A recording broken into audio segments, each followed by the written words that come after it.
अस्सलाम वालेकुम जी, welcome to our YouTube channel Pini talkies. आपका दोस्त उमैद आपके साथ ही का दोस्तों पाकिस्तान टीम के साबिक कप्तान, साबिक ऑलराउंडर मिस्टर प्रोफेसर सामने आए हैं और बाबर आजम के लिए उन्होंने अब हाथ जोड़ लिए हैं।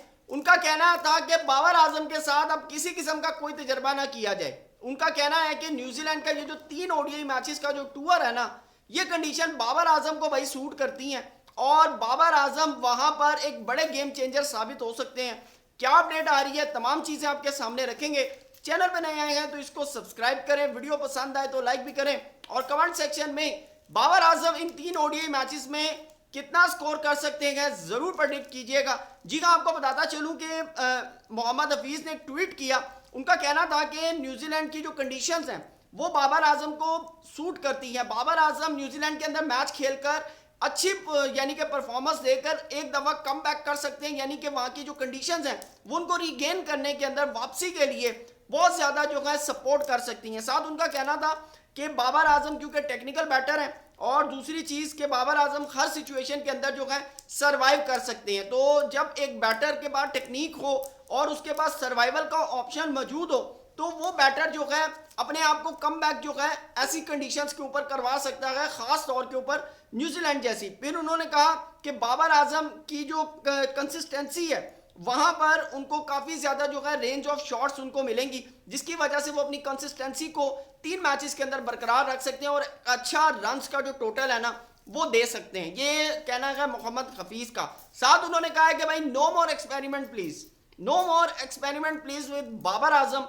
ये ना हो कि अब आप वहां जाएं तो बाबर आजम को फिर अब ओपनर लिए। उनका कहना था कि बाबर आजम नंबर 1 पोजीशन के यानी कि 1 डाउन आते हैं उनको 1 डाउन खेलने दें, नंबर 3 पोजीशन उन्हीं के लिए अपनी पोजीशन पर उनको खेलने दें, उनका कॉन्फिडेंस लेवल जो है वो बहाल होने दें, ताकि अगर वो नंबर 3 पोजीशन पर अगर एक दफा 1 या 2 100 अगर वो कर जाते हैं तो उन्होंने कहा कि फिर बाबर आजम को ओडीआई फॉर्मेट के अंदर कोई नहीं रोक सकता। ये एक कहना है मोहम्मद हफीज साहब का। उनका कहना था कि आपने ऑलरेडी बाबर आजम को वन डाउन से उठाकर आपने ओपनर खिलाया और उस बंदे का पूरा कॉन्फिडेंस जो है वो आपने शेक किया, आपने उसके साथ ज्यादती की है।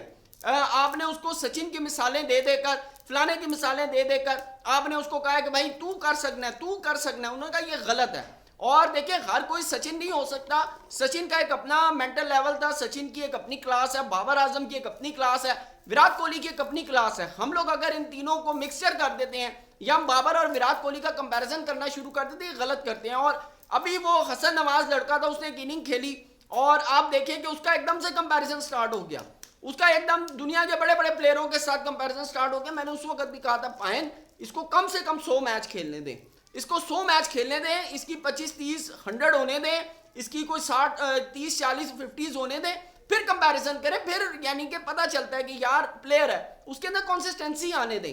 तो खुदा का वास्ता उनका कहना था कि बाबर आजम को उनकी पोजीशन पर खेलने दें। अब मैं आपके साथ बाबर आजम के न्यूजीलैंड के अंदर खेले हुए कुछ स्टैट्स हैं वो आपके साथ शेयर करूंगा। बाबर आजम ने न्यूजीलैंड की होम कंडीशन के अंदर अभी तक 7 वनडे खेले हैं, 7 उन्होंने वनडे खेले हैं, 176 रन बनाए हैं बाबर आजम ने, 176 रन 7 वनडेज के अंदर। और उनका जो हाईएस्ट स्कोर है ना वहां पर वो 83 है, 83 है अभी तक बाबर आजम का न्यूजीलैंड के अंदर। 100 नहीं है वनडे के अंदर, ये मैं आपको बता दूं। उसके बाद आपको बताता चलूं कि बाबर आजम की जो एवरेज है वो 25 की है। आप अगर बाबर आजम की एवरेज ऑस्ट्रेलिया के अंदर देखें तो 60 की है और इंग्लैंड के अंदर 51 की है और इंडिया के अंदर 40 की है, लेकिन बाबर आजम की न्यूजीलैंड के अंदर जो एवरेज है वो 25 की है।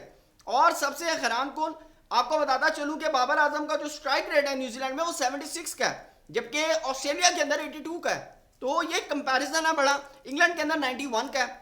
उसके बाद आपको बताता चलूं कि बाबर आजम ने 2 50 की हैं अभी तक न्यूजीलैंड के अंदर और बाबर आजम ने अभी तक 100 भी न्यूजीलैंड के अंदर नहीं किया। बहरहाल मोहम्मद हफीज साहब का कहना है कि जो न्यूजीलैंड की जो पिच है या न्यूजीलैंड का जो ग्राउंड है वो बाबर आजम को रीगेन करने में, कम बैक करने में एक बड़ी सपोर्ट दे सकता है। बाबर आजम जो है अच्छी परफॉर्मेंस अगर दे दें और यानी कि पाकिस्तान टीम को मैच जितवा दें और एक लंबा अगर टोटल कर देते हैं यानी कि 100 कर देते हैं, बेसिकली उनका सीधा कहना है, तो फिर उन्होंने कहा कि बाबर आजम का कॉन्फिडेंस लेवल जो है, जो कि पाकिस्तान के सिलेक्टर्स ने जो शेक किया हुआ है उनको ओपनर खिला कर, तो उन्होंने कहा कि वो बहाल हो जाएगा और बाबर आजम की तरफ से परफॉर्मेंसेज आना दोबारा से स्टार्ट हो जाएंगी। ये मोहम्मद हफीज का बिलीव है।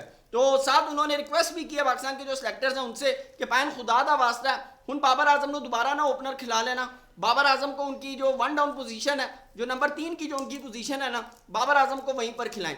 आप कितना मुतफिक हैं फीस के साथ कमेंट सेक्शन में जरूर बताइएगा, और बाबर आजम कितने रन करेंगे ये भी आपने लाजमी बताना है। Thank you so much, Allah Hafiz.